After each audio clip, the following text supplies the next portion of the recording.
My name is Lee Joseph Avery. I was born on March the 14th, 1990. I grew up with quite a poor family. My mum and dad didn't really have a lot. I was 11 years old and my mum was leaving my dad. As the day we was leaving, she said, "Do you want to live with your dad or do you want to come with me?" Which was the hardest decision of my life really, because my dad's standing there, my mum's there, and which parent do you choose? So I went with my mum. Unfortunately, I chose the wrong friends. I got in with the wrong crowd, tried to fit in, started smoking weed, started stealing. They got me onto crack cocaine. I was probably about 14 years old and I tried Class A drugs.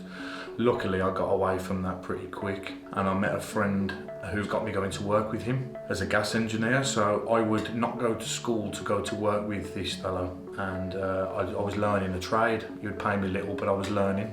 Things was great. I met a woman, had a child with her. Then the woman I was with turned out to be quite a violent lady, and I took a lot of abuse.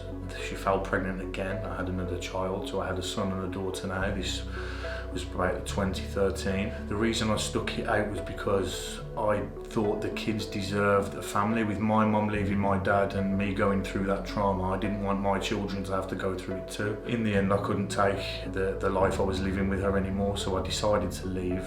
So she took the children to Hull with her, stopped me from seeing them. I had to go through the family court process. Mum stepped in and had the children for me. We won the court and they lived with my mum, and I'd be there every day. Then they actually came and lived with me for a while, so I was a single father with a full-time job. But then I started snorting cocaine quite regularly.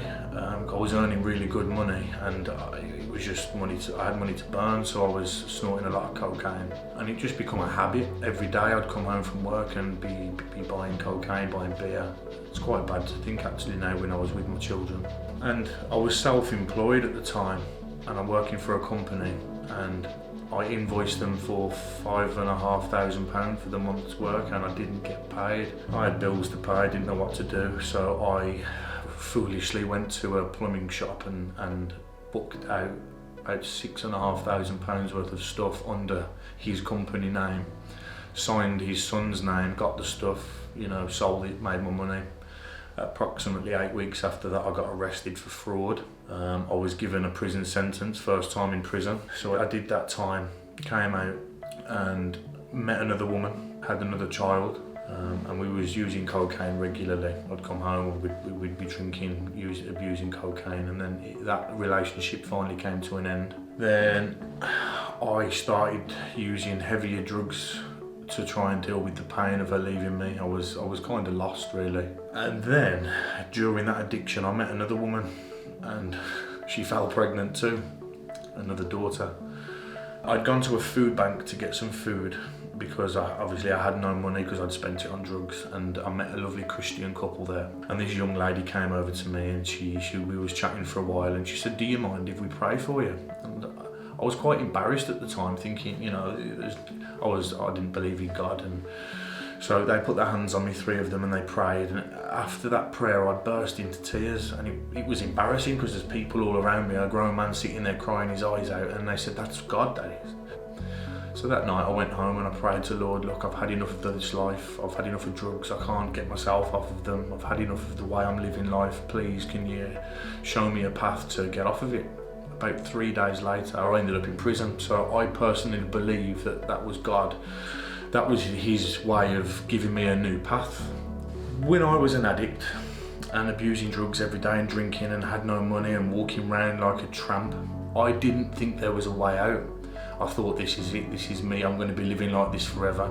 I think part of me was abusing drugs to try and overdose. In the back of my mind, I'd had enough of life. I just didn't have the willpower to actually kill myself. So because I was already using drugs, I thought if I use more, that this may be a way out.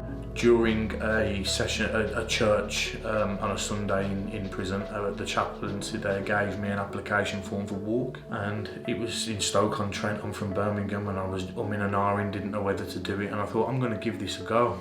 So I filled in the application form. I'd spoken to one of the people here, Steve Daly. We kept in regular contact and he picked me up from prison. Since then, my life has been brilliant. You know, I'm away from the drugs, I'm away from everything that I wanted to be away from. I've got a lovely home that I'm living in. I've met brilliant people around me that I can call my friends who care for me. They ask me on a daily basis how I'm feeling, is there anything they can do, and it's just absolutely brilliant. I've started work as a support worker working with addicts. You'd never think that, would you? You know, and someone who was an addict is now helping addicts. You know, drugs are a thing of the past. I despise them. I will never go back. When I first arrived at Walk and I found out a few things about you're not allowed a mobile phone and stuff like that at the railway where I was living, I thought, this isn't for me. I can't manage that. And Simon sat down with me in the office in Walk. First time I'd met him, there was just this glow about him, and yeah, we had a quick chat, and from there I thought, yeah, I'm going to stick to it, and I'm glad I did. There is light at the end of the tunnel for anybody that's in that situation, because